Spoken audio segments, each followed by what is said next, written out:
There's a custom in our tradition that after someone passes away, there is a learning done in their honor, in their memory. And good friend of mine, Chaim Taref, Rabbi T, or Rav Beit Sefer here at Pressman Academy, his father passed away about a year ago. And he reached out to friends and colleagues, as is sometimes the case, for people to take on different tractates of the Mishnah to learn the whole Mishnah in memory of his father, which is a beautiful way to remember someone who we have lost. And Matt, in March of 2024, thought it would be a great idea and no problem to take on Tractate Eruvin, 10 chapters of some of the most complex and esoteric rabbinic layers of text that you can take on. February 2025, Matt was less fond of that decision. I made it, don't worry. And believe it or not, in Eruvin, there's some really interesting stuff as well that you can learn along the way. And one piece that I hadn't really considered before, when I think about an Eruv, I think about, folks know about this, that it's an enclosure that we create on Shabbat because we are told that we shouldn't carry on Shabbat, and the Torah says we shouldn't carry on Shabbat. And so in order to make sure that we can carry on Shabbat, there's the rabbinic fiction of creating an Eruv such that there is a larger boundary within which we can carry the things that we need on Shabbat. And the way that I have historically thought of that is primarily just the boundary itself. The enclosure in Los Angeles, it's a very, very large space encompassed by freeways, right? There's plenty of space for us to schlep stuff around on Shabbat. But there's, of course, more to it than that. There's an element as well that in order for the Eruv to be effective, there has to be food. There has to be some amount of food that's made that is considered to be communally shared. In the Mishnah, they talk about this a lot, in order essentially for the Eruv to be activated. It's not enough to create the boundary itself. You have to have the food there, communally shared food, that sort of flips the Eruv switch on so that people can carry within that boundary. And that's an interesting idea. That's not something that I had really known about before in any depth. And extrapolating out a little bit of what that symbolizes and what that might mean, it's something concrete, it's something visible, it takes forethought and practical work in a really specific way. It's not just enough that you've crafted the boundary and you've left it up for a while. Each and every Shabbat, you have to take time, set it aside, so that the Eruv is effective. And in my mind, that's something that we can learn a lot about in terms of what it is to create holy space and holy time together. It's not something that just happens. It's something that we have to take proactive action in and make sure that it's something that we share together. There's a resonance for me here as well with our Parsha. We wrapped up Pekudei this morning, the end of the book of Exodus, and we've been reading for a while now about how to create the Mishkan, about how the ancient Israelites built the tabernacle, the space within which God would dwell. This was an extensive endeavor, to say the very least. It took labor, it took materials, it took craftsmanship, it took a lot of work. And this, of course, wasn't just an ancient Near Eastern art project. This was the very space in which God would dwell. By crafting this space, by bringing their offerings forward, the Israelites made it possible for God's very presence to dwell within the camp.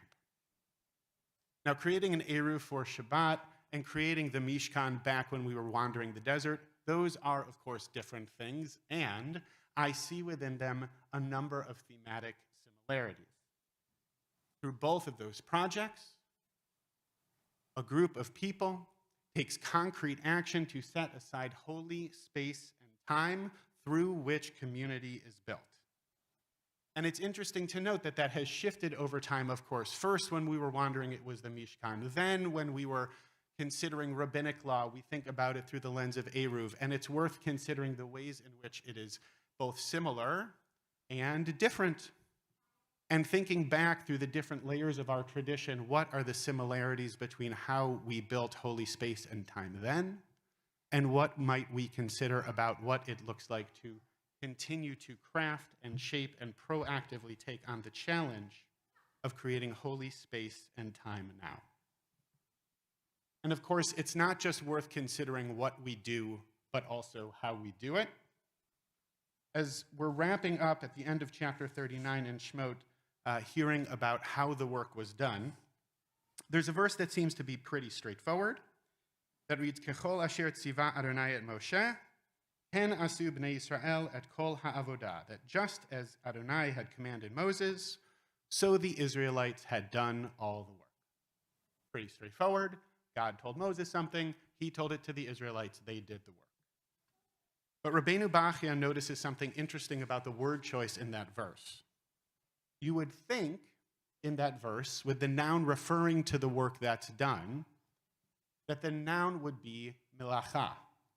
Melacha, which is a category of work often used to refer to the types of work that were prohibited from doing on Shabbat, which conversely are often the categories of work that are referred to as what we did to build the Mishkan.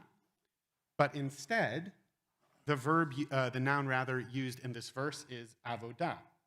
Ken asu b'nei Yisrael et kol ha'avodah. They did all of this avodah, and Rabbeinu Bachya notices that and says that this is work they did as a service to God. It wasn't just that they took that action of cutting the fabric and nailing the planks together. It was more than that. They took those straightforward tasks and they elevated them into something more. And through that, that holy space and that holy time was created. So then we can ask that for ourselves around how we can do the same thing that the Israelites did, taking that everyday work and elevating it into something more. And I would suggest that we do that by making sure there is a value, that there are values at the center of everything we choose to do. That here, the value of crafting holiness was what pushed their work forward. And going back to my new favorite rabbinic topic of Eruvs, there's an interesting text, there's a really interesting phrase that shows up towards the end of chapter 7 in Mishnah 9. And I'll try to do this without getting too deeply in the weeds, but of course we should always return to rabbinic texts as much as we can, so whoever wants to learn Mishnah Eruvin, you can find me after services, I'm your guy. But there's a question of what it's necessary to merge different spaces into one domain. If there's alleys, if there's courtyards, if there's different enclosures, how much and what do you need to do to make it so that it's one space in which you can carry what you want to schlep around on Shabbos? And there's a conversation around how much you have to do within different sized spaces. There's a category of space called a mavoy, sort of an alleyway, not a major thoroughfare, but an alleyway. And it also seems, according to the rabbis, that the food through which you indicate that the Eruv is active, there also needs to be food set aside in a chatzer, in a courtyard, encompassed within the alleyway, which is significantly smaller. So why would that be the case? You've already done the work to show that the bigger space is sort of kosher for carrying in, as it were. So why do you need to go out of your way to also have food set aside in the courtyard? It seems to be redundant. It seems to be unnecessary. And here's this really interesting phrase that pops up. It actually doesn't have anything to do with making sure that you can carry in the space. The phrase used in the Mishnah is kedei shelo l'shacheach et hatinokot, so that kids should know about it, so that kids shouldn't forget about this category of Eruv. So to a certain extent, yes, it's practical in terms of making sure that in generations to come, that future generations will know about this holy obligation. And it's more than that too. That it's thinking about education, that we're thinking about legacy. It's not just the practical elements of how do you make sure that the Eruv is working.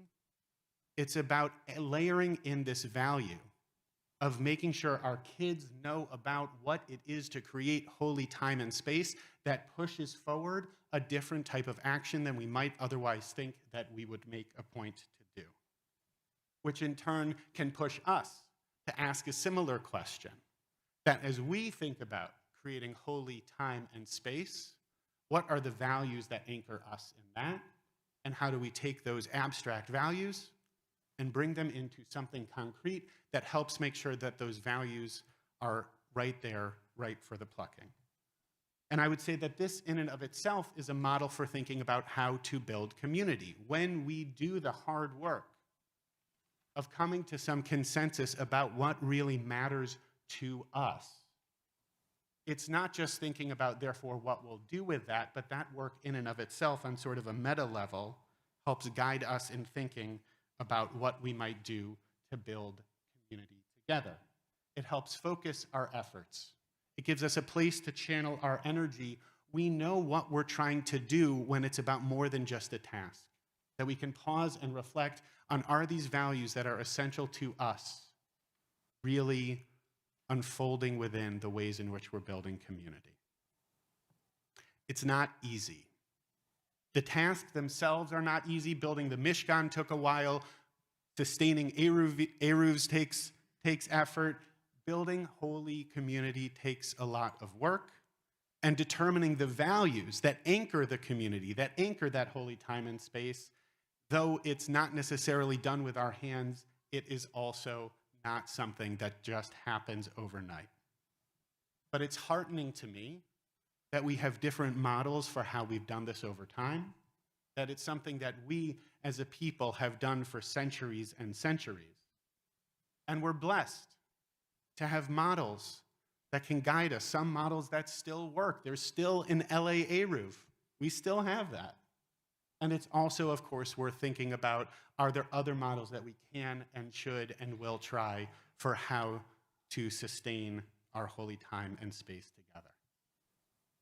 There's something poetic about closing the book of Shemot, the book of Exodus, with this process of building the Mishkan.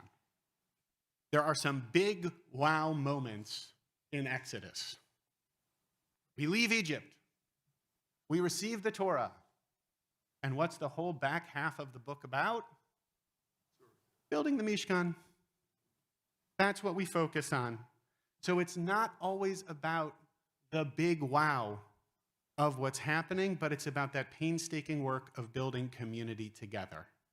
We do achieve our goal at the end of the Parsha. The presence of God does indeed come and dwell within the tabernacle, and we hear about it for a few verses.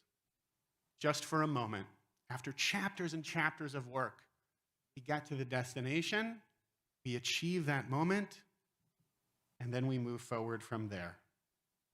The peak spiritual experiences that we might shoot for and want and crave in our lives are possible, and they don't happen every day. But when we know that the work is for something bigger than us, that is something that can ensure that we take that work and it helps us to elevate it from melacha to avodah. And I'll encourage you each to think about how we might do that as we conclude this book today of Shemot. And as we said earlier in this room, chazak, chazak, v'nit chazek, that may we find strength and may we strengthen each other always as we take on the holy obligation and opportunity to continue to craft holy time and holy space together.